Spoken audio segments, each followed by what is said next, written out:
Hi అండి, నేను మీ Devi. Welcome to Murthy Devi vlogs. Video నచ్చితే లైక్ చేయండి, షేర్ చేయండి, సబ్స్క్రైబ్ చేయండి. అయితే మా వారు చికెన్ అయితే తెచ్చారండి. ఈ చికెన్ కర్రీ ఎలా వండాలో మీకు క్విక్గా, ఈజీగా, ఫాస్ట్గా అయిపోయేటట్టు మీకు చెప్తాను. చికెన్ అయితే కొంచెం పెద్ద పెద్ద పీసెస్ ఉన్నాయి కదండి, ముక్కలుగా కోసుకోవాలి. కోసుకున్న తర్వాత 2 టైమ్స్ బాగా వాష్ చేసుకోవాలండి. కొంచెం కడుక్కోవాలి, నీసు వాసన పోతుంది.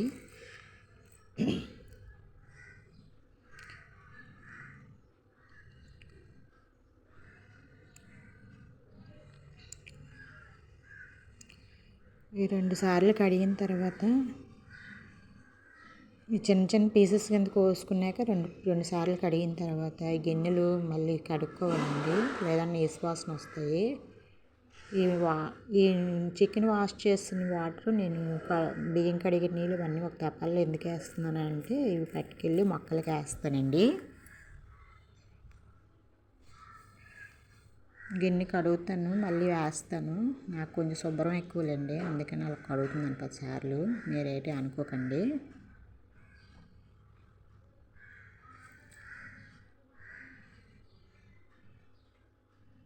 చెయ్యి కూడా కడుగుతాను, ఎందుకంటే మళ్ళీ చెయ్యి అందులో పెడతాను కదా, అయినా కడుగుతాను.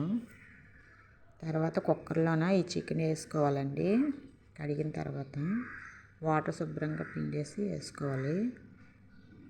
వేసిన తర్వాత ఏమి వేయకుండానే ఒక్క విజిల్ అంటే ఒక్క విజిల్ అండి, ఎక్కువ వద్దు.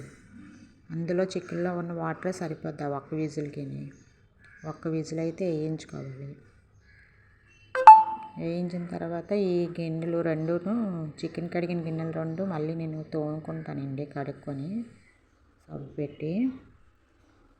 లేకపోతే నాకు మనశ్శాంతి ఉండదు. ఒక్క విజిల్ వేయించితే ఇంకా వాటర్ చికెన్లోది బయటకు వస్తుందండి.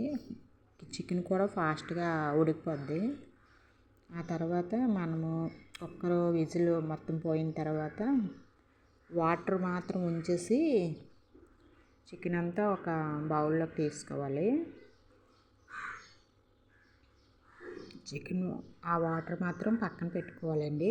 ఆ వాటర్ కూడా మనకి తర్వాత యూజ్ అవుతుంది, పేస్ట్ అవ్వదు. దాంట్లోనే కొంచెం టేస్ట్ అనేది ఉంటుంది వాటర్లోనే.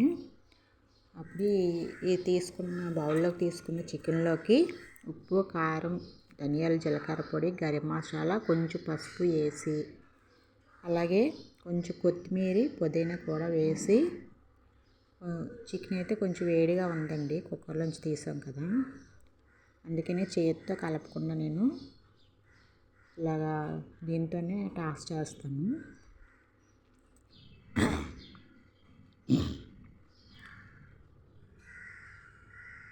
కొంచెం అల్లం వెల్లుల్లి పేస్టు 1/2 స్పూన్ వేసుకోవాలండి. ఇందులోనే కొత్తిమీర, పుదీనా కూడా వేసి ఇలా బాగా కలుపుకోవాలండి. ప్రతి ముక్కకి పట్టేలాగా ఈ మసాలా కలుపుకోవాలి. చేతితో కలిపే కంటే ఇలా కలుపుకుంటే బాగా పట్టేస్తుందండి ముక్కకి. చూడండి అలా కలుపుతాను. చూడండి ప్రతి ముక్కకి పట్టేస్తుంది కదా, అది ఒక పక్కన ఉంచుకోవాలండి. ఉంచిన తర్వాత నేను రైస్ వండేసాను, రసం కూడా పెట్టేశాను. ఈ లోపల అది మ్యాగ్నెట్ అవుతుంది. తర్వాత ఉల్లిపాయలు, పచ్చిమిర్చి కోసుకున్నానండి.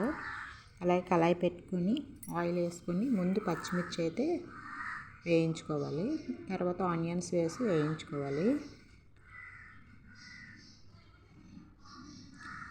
ఇందులో ఇంకో 1/2 స్పూను అల్లం వెల్లుల్లి పేస్ట్ కూడా వేయాలండి.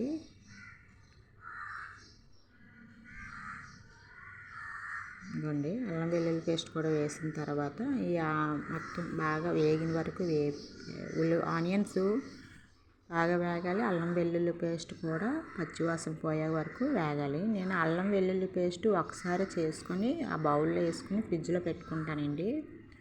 నాకు కావలసినప్పుడు కొంచెం కొంచెం వాడుకుంటాను అన్నమాట. ఇప్పుడు ఈ మిశ్రమాన్ని చికెన్ని వేసుకోవాలండి. వేసుకొని వేపిన తర్వాత ఇందాక కుక్కర్లో మిగిలిపోయిన వాటర్ ఉంది కదండి, అది బౌల్లోన కొంచెం మసాలా ముద్ద ఉండిపోయింది, దానిలో అయితే వేసుకొని ఇవ్వండి అంత వాటర్ అయితే వచ్చింది.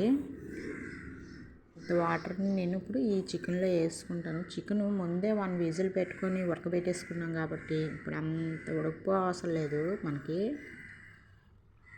ఈ వాటర్ అందులో వేసుకొని గ్రేవీ కింద వండుకోవచ్చు, లేదా అలాగే ఫ్రై చేసేసుకోవచ్చు, లేదంటే ఇంకొంచెం గ్రేవీ కావాలంటే వాటర్ వేసుకోవచ్చు. నేనైతే ఆ వాటరే కొంచెం వేసుకుంటున్నాను.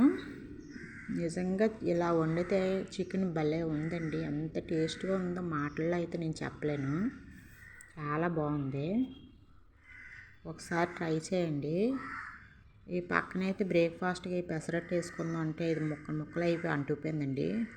కానీ టేస్ట్ మాత్రం చాలా బాగుంది. పెసరట్టు అయితే నేను ఏ చట్నీ లేకుండా ఉట్టిదే తినేస్తానండి. ఆనియన్స్ కూడా వేసుకోను. నాకైతే గ్రేవీ అంత ఎక్కువ అవసరం లేదు. కొంచెం